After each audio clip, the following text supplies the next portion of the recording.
난 한적한 공원 벤치에 앉아 또다시 담배 한 대를 꺼내 물었다. 담배라도 피우고 있지 않으면 긴장되고 떨려서 견딜 수가 없었다. 후회가 되기도 했지만 꼭 잡아야 하는 기회이기도 했다. 불안함에 주변을 두리번거리며 사진에서 봤던 남자가 나타나기를 한없이 기다렸다. 며칠 전 과도한 빛으로 사채업자들에게 시달리던 내게 한 사람이 접근했다. 그 사람은 누군가를 만나서 물건을 건네주고 돈을 받아오면 그중 20%를 나에게 주겠다고 약속했다. 고작 20%지만 그 액수만 해도 빚을 갚기에는 충분할 정도로 많았다. 보나마나 위험한 일이겠지만 이대로 가다간 나뿐만 아니라 내 가족들까지 사채업자들에게 큰일을 당할지도 모를 노릇이었기에 그 제안을 수락할 수밖에 없었다. 물론 착수금이라면서 나에게 내민 현금 뭉치가 결정에 큰 영향을 주기도 했다. 그 사람의 설명은 간단했다. 특정 시간에 지정된 공원에 가서 앉아있으면 중년 남자 한 명이 다가올 것이다.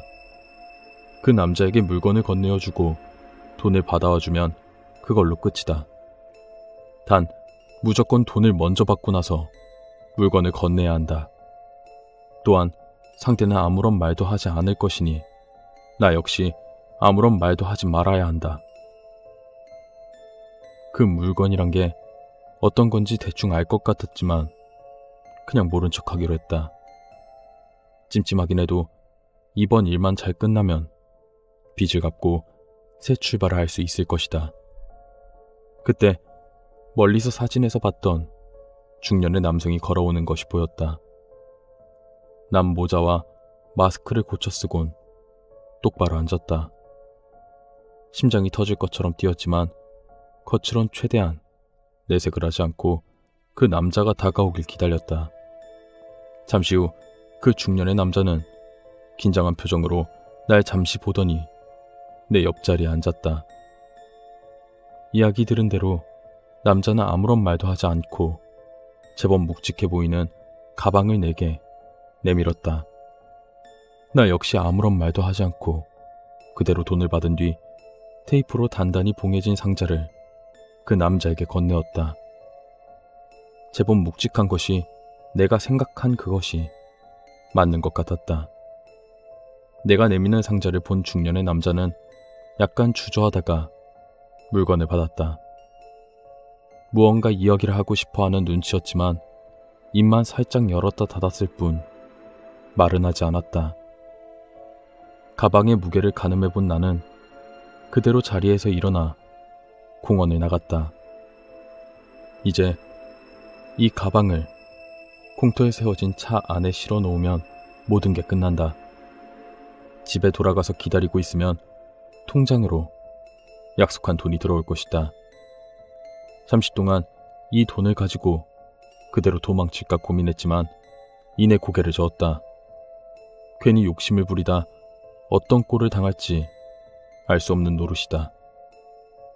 얌전히 내가 받을 것만 챙기는 것이 뒤탈 없이 깔끔한 방법이다. 미리 지시를 받은 대로 트렁크에 가방을 실어놓고 차키를 자동차 아래에 숨겨놓자 긴장이 풀리며 목이 말라왔다. 일도 끝났겠다. 캔맥주라도 사가지고 갈 생각으로 편의점을 찾아 나섰다. 홀가분한 기분으로 걷고 있던 그때 갑자기 눈앞에 아까의 중년 남성이 나타났다. 날 찾아 열심히 뛰어다닌 듯 가쁜 숨을 몰아쉬며 날 죽일 듯 노려보고 있었다. 설마 물건이 잘못된 건가? 나로선 알 길이 없었다. 그때 남자가 품에 안고 있던 상자를 내밀며 나에게 말했다. 이게 대체 뭐야? 도대체 무슨 짓을 한 거야? 이해할 수 없는 말이었다. 당황하여 뭐라고 변명하려 했지만 아는 게 없는 나로서는 할 수 있는 말도 없었다. 그 남자는 내 침묵을 다른 의미로 해석했는지 상자를 내려놓고 무언가를 꺼내들었다. 막대기처럼 생긴 전기 충격기였다. 그리곤 맹렬한 기세로 내게 달려들었다. 당황한 탓에 반응이 늦어 난 그 남자가 휘두르는 전기 충격기를 피하지 못하고 그대로 바닥에 나동그라졌다. 남자는 그것만으론 부족했는지 쓰러진 내게 전력을 다해 구둣발을 날렸다. 숨이 턱턱 막히는 고통에 몸부림치던 내 눈에 남자가 내려놓은 상자가 보였다. 놀랍게도 상자 안에는 피로 얼룩진 여자아이의 잘린 머리가 들어있었다. 믿을 수 없는 광경에 고통도 있고 충격에 빠져있는 내 귀에 그 남자의 목소리가 들려왔다.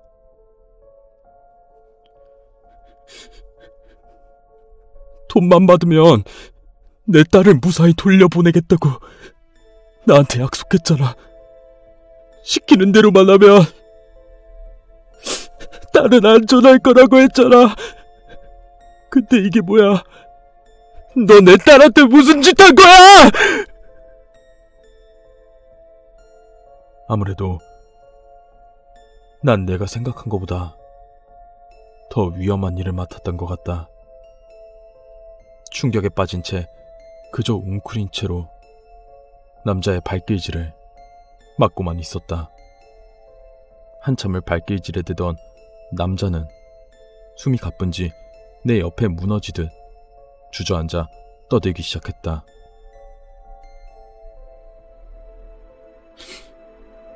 내 딸은 말이야,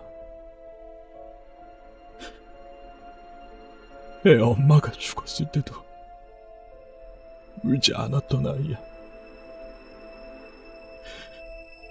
내가 조심스레 재혼 얘기를 꺼냈을 때도 웃으며 축하해줬던 아이야. 새 엄마한테도 죽은 친엄마처럼 상냥하게 대해줬던 아이였다고. 그런데 그런 착한 아이를 납치한 것도 모자라 저런 모습으로 돌려보내? 너 내가 용서 못해. 죽여버릴 거야. 남자는 다시 일어나 내게 발길질을 해대기 시작했다.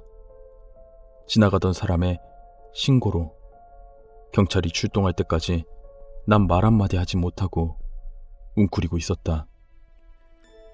난 허탈한 마음으로 판사의 최종 판결을 기다렸다. 내가 아무리 정황을 설명해도 그 누구도 귀담아 듣지 않았다. 모두가 내 말은 그저 쓰레기 같은 범죄자의 추악한 변명으로 치부할 뿐이었다. 너무나 억울했지만 이제 와서 돌릴 수 있는 방법도 없었다. 한숨을 쉬고는 슬쩍 뒤를 돌아보았다. 눈에 불을 켠 채 날 노려보고 있는 그 중년의 남자. 옆에는 아내인 듯한 여자가 앉아 있었다. 그리고 여자의 얼굴을 확인한 순간 나는 심장이 얼어붙은 느낌이 들었다. 굉장히 낯이 익은 얼굴이었다.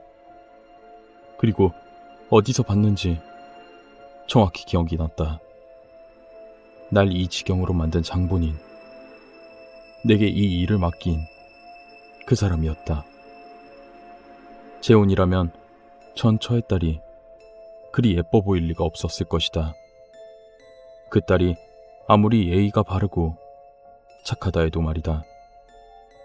저 여자는 눈에 가시 같던 소녀를 없애기 위해 다소 과격한 방법을 선택한 모양이다.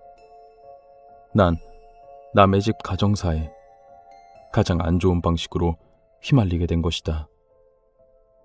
나와 눈이 마주친 그 여자는 내게 보일 듯 말 듯한 옅은 미소를 지어 보였다. 충격에 빠진 나는 판사가 사형이라고 말하는 것조차 듣지 못했다.